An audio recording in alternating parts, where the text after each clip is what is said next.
Okay, let's do it. Stand by, everyone. Straight to you, Wolf. Well, get one track, go. And joining us now here in the Situation Room, the filmmaker, Michael Moore. Michael, good to see you in person. Yeah, good to see you in person. We've always done this remote via satellite, but you're actually in the Situation Room. It is so wrong for you and I to be so remote. Well, we're happy you're here. Much better to do it this way. Actually, let's talk about health care. Okay. Issue number one, you're in Washington right now. You, as much as you don't like this Senate bill, which is going to be tweaked a little bit with these amendments, you want everyone to vote for it. Why? Well,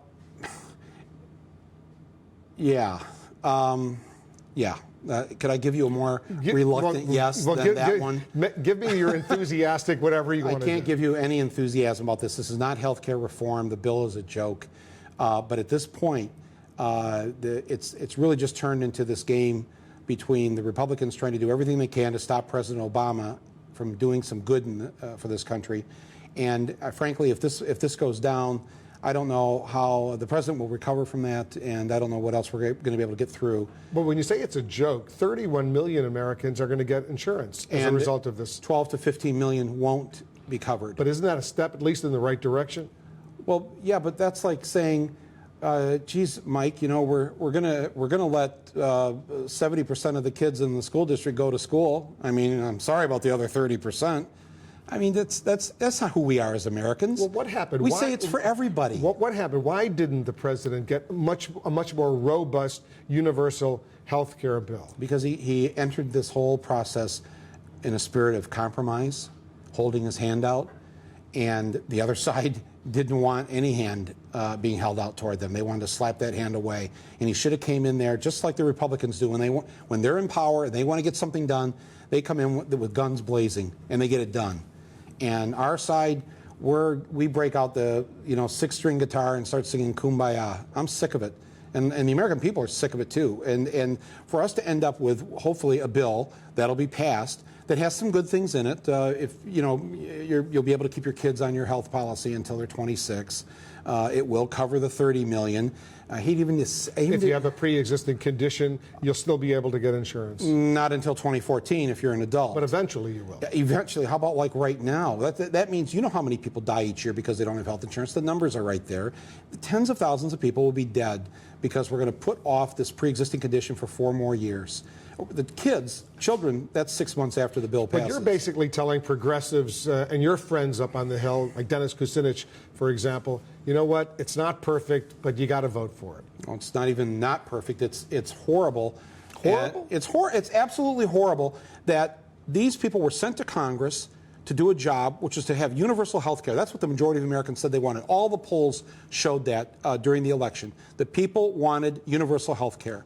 And the fact that we're going to end up with a little piece of this and a little piece of that and 12 to 15 million still not covered, and this pre-existing condition thing you mentioned, you know what the fine is if the insurance company decides to deny you your pre-existing condition? $100 a day. $100. Okay, so they're going, geez, Wolf Blitzer needs an operation. That's going to cost us $100,000. Let's take the $100 a day fine. He'll be dead, within 3 months. That's exactly what's going to happen. This is by leaving the private profit-making insurance companies. But they say this bill is horrible. They want people to oppose it. You know why they don't like it? Because it's only 90% of the pie. They want 100%. That's how greedy they are. This bill is so good for them. First of all, it mandates that all of us buy a policy from them if our bosses don't give us a health policy. So it's like guaranteed. I mean, imagine this. What if there was a law passed that required everybody to watch CNN? Who wouldn't hear like that law passed? They get a law passed that requires everybody to buy a product from them. It's going to fill their coffers. You're here in Washington. Yeah. As much as you dislike this legislation, this bill. Did I make that clear? You made it very clear. Okay, good. You still want people to vote for it, to hold their nose and vote for it. Are you actually going out and encouraging members to do so as progressives? Are you making phone calls? Are you lobbying? Are you talking to anyone? No. I'm what you call the depressed vote. You know that term, right? I'm one of those people that will show up to vote this November, and I'll vote for the Democrats, but it won't be with the enthusiasm in 2008. And I'm telling you, millions of people are going to be like that. Some will vote, but a lot aren't going to vote, and the Democrats are going to get an ass whooping in November. It sounds like, the way you describe it, like the midterm elections this November, it's going to be a slaughter. Yeah, I believe it will be if the Democrats don't change the way they're doing things. If the Democrats believe by moving to the center, by being more like Republicans, they're going to save their seats in November, I mean, the people aren't stupid. If the voters have a choice between, a real Republican and somebody pretending to be a Republican, they're going to vote for the real Republican. So you might as well stake out your territory over here, do the job you were sent to do. The American people sent you to Congress in overwhelming numbers to do this job: universal health care, regulate the banks and Wall Street, get people back to work. That's what they were sent to do. And yes, some of you are going to lose your jobs because you're going to stand up for a principle, for something that's important. But it's just, for President Obama to lose at this point will have consequences that go far beyond. What would those consequences be? Well, I don't think he's going to be able to get anything through because the other side will be emboldened and empowered. The minority, the people that the American people don't want in charge, are going to call the shots for this country. How do you explain these public opinion polls now, which show more Americans don't like this bill than like this bill? Yeah, but if they called me, I'd be one of those people who would say I don't like this bill. Well, they don't like it not for the reasons that you don't like it. No, you don't know that. No, I think people are answering the pollsters for various reasons they don't like it. So you think that a big chunk of them... I think a big chunk of that are people like me. Because they don't have the robust public option. Absolutely. The American people wanted this option, and now, Representative Grayson has a bill, and I hope he introduces it immediately after this is passed, right? It's a buy-in to Medicare. In other words, anybody can buy into Medicare. You don't have to buy into the private profit-making insurance company. You can buy Medicare, and that way it doesn't cost anything. It doesn't hurt the deficit or whatever, because it's going to, whatever the cost is, you're going to pay it, but it's going to be less than what you're paying. But what are the chances of that actually being enacted into law, given the current environment? Well, who cares? What are the chances of ending slavery? What are the chances of giving women the right to vote? Oh, I know. I've got a bill. Let's give 70% of the women the right to vote and leave 30% out. There's a great idea, because we got to do it in increments, Wolf. We can't let all the women vote all at once. We can't free all the slaves. Let's keep 30% of them enslaved. That's how this town is run, though, isn't it? The compromise to the lowest possible denominator. When he came into office, this president, and I know you like President Obama. Yes, I do. Very much. Yes. He had 257 Democrats in the House of Representatives at that time. The majority is 218.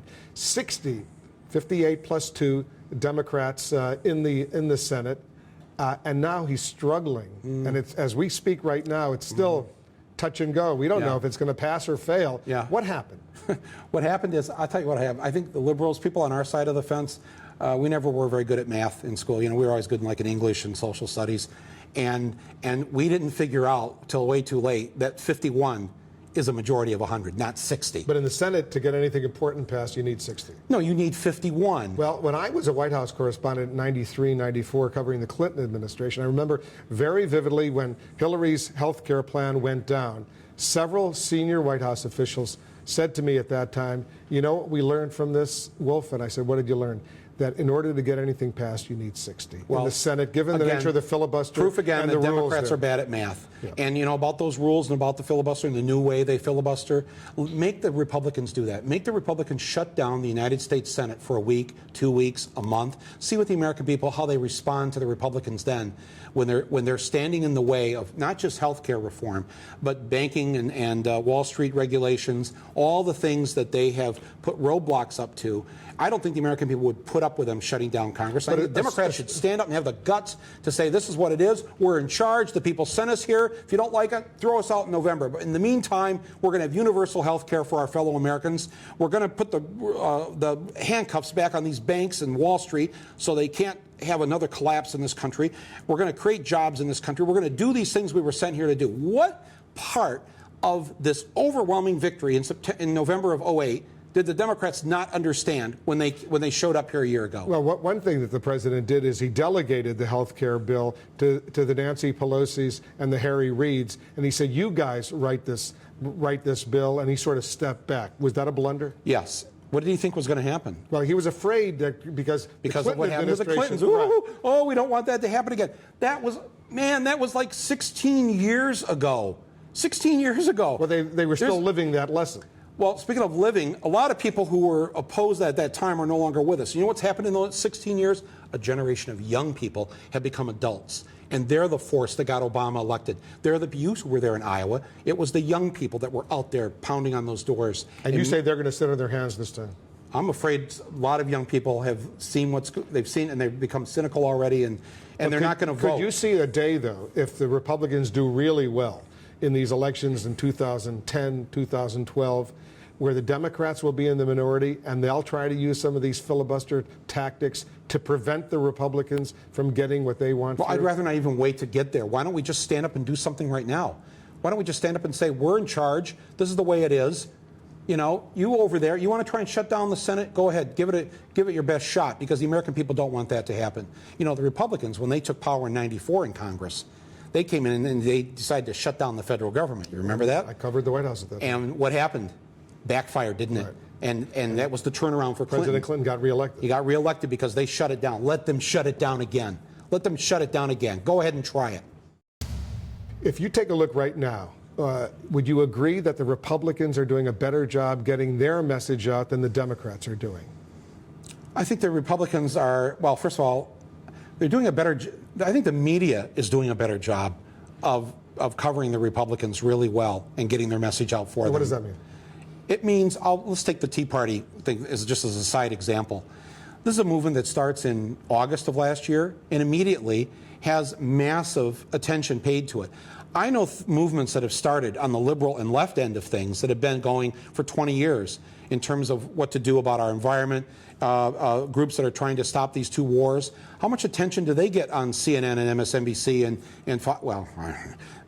you know, I mean, it's the fact that you guys, not you personally, don't take this personally. I'm not taking anything personally. All right. We had our moment a few years yes, and we've made up privately. The mainstream media just loves to give that kind of attention to the other side, and maybe it's because they're so good at fighting back, and that makes for good TV. Whereas the Democrats, I mean, again, you know, you guys don't like to cover a lot of the kumbaya stuff. Is there an enthusiasm gap right now amongst the conservatives and the Republicans? Much more enthusiastic than the liberals and the Democrats. Oh, absolutely. I mean, well, look at me. But you're a lonely voice to a certain degree. Well, I don't think so. You and Dennis Kucinich and a few others. And the millions who believe in the same thing we believe in. You know, we're the two guys that get to, I guess, you know, have a few moments here to give voice to all the people that can't say this. But trust me, Wolf, millions of people are very upset at how the Democrats have handled this, and they're really ticked off at the Republicans for being obstructionists. And so if the Democrats would just stand up and do the job they were sent there to do, that's the best way they have a chance of getting reelected in November. Let's cover a few other issues before I let you go. The war in Iraq. And take a look at the Newsweek cover from a couple of weeks ago. There it is. Victory at last. Yeah. The emergence of a democratic Iraq. A lot of us remember Fahrenheit 9/11, your movie. When you see Newsweek magazine, which is a liberal kind of publication, they have a headline like that. What do you think? I think they're lucky to get on CNN with a free cover and an ad.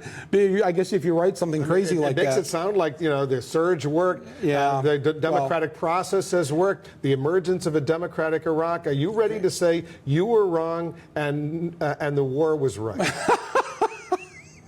I suspect the answer is no. All I do is watch CNN, and I think you told me on Election Day last week in Iraq that there were over 50 bombings just in Baghdad there was a lot. Alone. Yeah. Yes, please, anybody, if you have a soldier, so you don't anybody over there. You don't think mission accomplished? Oh, no. First of all, there's atonement that has to happen here. We invaded a sovereign nation that, whether we like the leader of that country or not, we have no business invading another country. It is not the business of the United States to do that. That was wrong. It was immoral. What we're doing in Afghanistan is wrong and it's immoral. President Obama needs to not make that his war and bring those troops home. So you didn't like the fact that he nearly doubled the size of the U.S. military presence in Afghanistan? No. I'm sorry that he decided to own Bush's war. Because that's his war now. That's his war. That's exactly right. That's exactly right. You're disappointed in that? Well, what are we fighting against? I mean, as you've reported, there's hardly any Al-Qaeda in Afghanistan anymore. So, and there's nobody there who committed the crime of 9/11. The idea of going after the criminals who... The assumption is bin Laden is probably in Pakistan someplace. along the border. And that would be why we're in Afghanistan, or do I have my stands wrong? Well, we're just assessing what's going on, but you are disappointed in this president's strategy. Yeah. What about some of the other initiatives? The First Lady, Michelle Obama, her major initiative on childhood obesity. I know this is an issue that you've been talking about because it really disproportionately affects low-income families more than middle-class or wealthy families. That's right. That's correct. I think it's great what she's doing, and I applaud her for it. I've been active in my own. I live in Michigan, so we're one of the most obese states. I'm one of the primary offenders of that. Having grown up, in the working class and whatever, it's a difficult thing to break. But in the last year or so, I've turned to those socialist fruits and vegetables. You've been losing some weight and exercising. Yeah. No. Tell me about your diet. it's not really a diet. I read this book called Pritikin something, and Pritikin diet. Yeah, it was like 30, 40 years ago, I guess it was written, and it just all it said was what Grandma said: eat your fruits and vegetables and go for a walk. Right. So that's what I'm doing. I'm just walking every day. Or I get on a machine or something. Yes, I move around for 40 to 60 minutes every day. I try to eat whole grains and fruits and vegetables, and it's a long road, and I'm doing it slowly. And I've lost, like I said, 60 pounds. I'll lose 60 another. 60 pounds is good. Yeah, well, but it took a year, and I'll do. You want to lose another 60? I'll do another 60 this year, and if you'll join me, how much you got to lose? I got at least 10 or 15. I could lose Dude, quickly. I'll race you then, okay? All right? You only got to do 10. I'd love to lose 10, 15 if I could. But I exercise every morning too. Yeah, but Michelle Obama's approach on this is right, and I'm telling you, it's a form of child abuse. When we allow our schools, when we feed them this kind of crap, when we allow those soda machines in the schools and the snack, all that stuff, it's... have you ever met the president or the first lady? No, I've never met them. No. You'd like have you? I have. Yeah, how are they? Lovely. Oh, good. Yeah, I'd like to meet him if you could set it up. Oh, yeah, I'm sure he'd like to meet you. I'm sure he's seen your films. Yeah, well, I do. Yes, I do. Well, my agent, my Hollywood is a guy named Ari Emanuel, and his brother, I think, has a night job at the White House. Yeah, so, he's got a little job over there. Yeah, so I think he might have seen my film. I'm sure they have. All right. Michael Moore, thanks for coming into the Situation Room. I hope you'll be a frequent visitor. Oh, thank you very much for having me. It's great to be in D.C. here on this important day.